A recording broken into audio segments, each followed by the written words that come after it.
આજનો આ વિડીયો ખૂબ જ સંવેદનશીલ. પહેલાં જે 2 વિડીયો મેં પબ્લિશ કર્યા હતા આપણી ચેનલ પર, તો એની અંદર તમને આઈડિયા છે જ કે કેટલું હદે રાજકોટની જે પીડા છે, જે વિડીયોની સંવેદનશીલતા હતી, એ કેટલી હદે હતી કે જે આપણે ખરેખર જોઈ પણ ના શકીએ અને આપણને તકલીફ થાય. આ ઘટના બની છતાં પણ આજે એના વિશે વાત કરવા આપણે મજબૂર.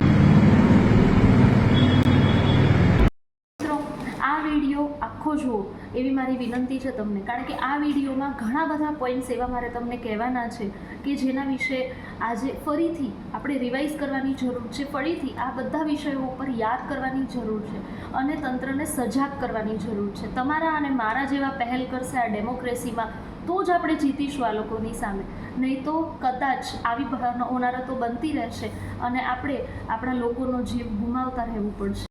તક્ષશિલા ટ્યુશન ક્લાસીસમાં બનેલી ઘટના કે જેની અંદર 22 બાળકોએ એકસાથે જીવ ગુમાવેલો. વડોદરા હરણી તળાવમાં બનેલી ઘટના કે જ્યાં 14 બાળકો બોટમાંથી ટોટલ અમારા પરિવારના 8 જણા હતા, એમાંથી 3 રિટર્ન નીચે હતા, એ મળી ગયા છે. 5 મિસિંગ છે. એમાં મારો દીકરો છે, રાજભાઈ નામ છે એનું. બીજા મારા એક સાઢુભાઈ છે, એક એમનો દીકરો છે, એક એના મોટાભાઈની બેબી છે અને એક એમના સાડા. ટોટલ 5 જણાની કોઈ ઓળખ પરેડ થતી નથી. એવી રીતના મારી માંગણી એ છે કે સરકાર એને કાં તો ફાંસીની સજા દે, બરોબર છે, અને કોઈ પણ રીતનો આમાં કોઈ એડવોકેટ ભાઈઓ છે એ કોઈ આનો કેસ ન લે, નો હાઈકોર્ટમાં કે નો સુપ્રીમમાં કે નો અહીંયા. જો કોઈને પૈસાથી જ કેસ લડવો હોય તો જે એની ફી થતી હોય નથી 2 લાખ રૂપિયા હું મારા પોતાના વધારે આપીશ. બીજું મારે કોઈ સરકારી સહાય જોતી નથી. મીડિયાની હાજરીમાં મને જે સરકારી સહાય મળશે, જેને જરૂરિયાત છે એનું આપી દઈશ. બીજું, જો આ લોકો એક જાતની એને સજા પડી કે એ લોકોને ફાંસીની કે 100 કોઈ પણ એને સજા પડી, સજા પહેલાં જો એના જામીન મંજૂર થયા તો હું બધાને મારી નાખીશ.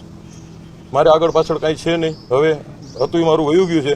જો આ લોકો જામીન ઉપર છૂટ્યા એટલે હું એકને જીવતા નહીં. જેમ અમારા કોઈ પરિવારના ઓળખ પરેડ નથી થતી ને એમ આ કોઈને ઓળખ પરેડ હું નહીં થવા દઉં. કોઈ અધિકારી યારે કોઈ નહીં. હું સરકારને એટલું કહેવા માંગુ છું કે આ લોકોને કડકમાં કડક સજા થવી જોઈએ. નહીંતર આ લોકો દર વખતે આવી રીતના એક દી મોરબીની પુલની ઘટના બને છે, એક દી બોટ ઊંધી વળી જાય છે, એક દી આવી રીતના ફાયર વળી જાય તો કોઈના દીકરા છે, કોઈના છોકરા છે, કોઈનું ફેમિલી છે, 5-5 જણા વયા જાય છે, છતાં એવી કઈ વસ્તુનું એક્શન લેવાતું નથી. અને હવે સરકાર એક્શન ન લે તો હવે પબ્લિક એક્શન લેશે. હું તમને લઈને દેખાડીશ.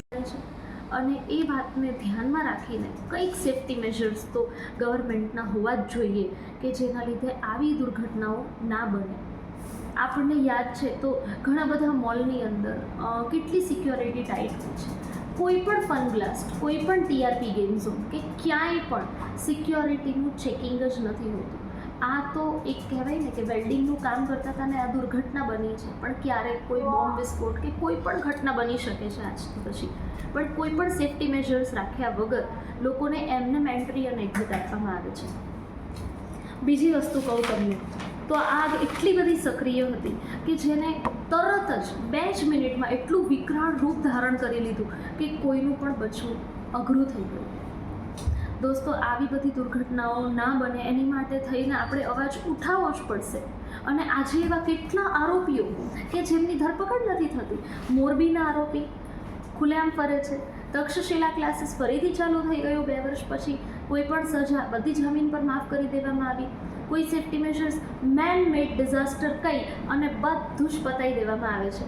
ક્યાંય પણ કોઈ વસ્તુ માણસના જીવથી વધારે ઇમ્પોર્ટન્ટ છે. આજે આ જગ્યાએ બીજા લોકો હતા, કાલે સવારે આપણે હશું, આપણા બાળકો હશે, તો ત્યારે પણ આપણે આવી રીતે ચૂપ જ બેસીશું? મને વિડીયોમાં પ્લીઝ કોમેન્ટ કરીને કહો કે શું સજા થવી જોઈએ એ લોકોને, અને વિડીયો મેક્સિમમ શેર કરો કે જેથી લોકો સુધી આ વાત જાય અને એ લોકો સજા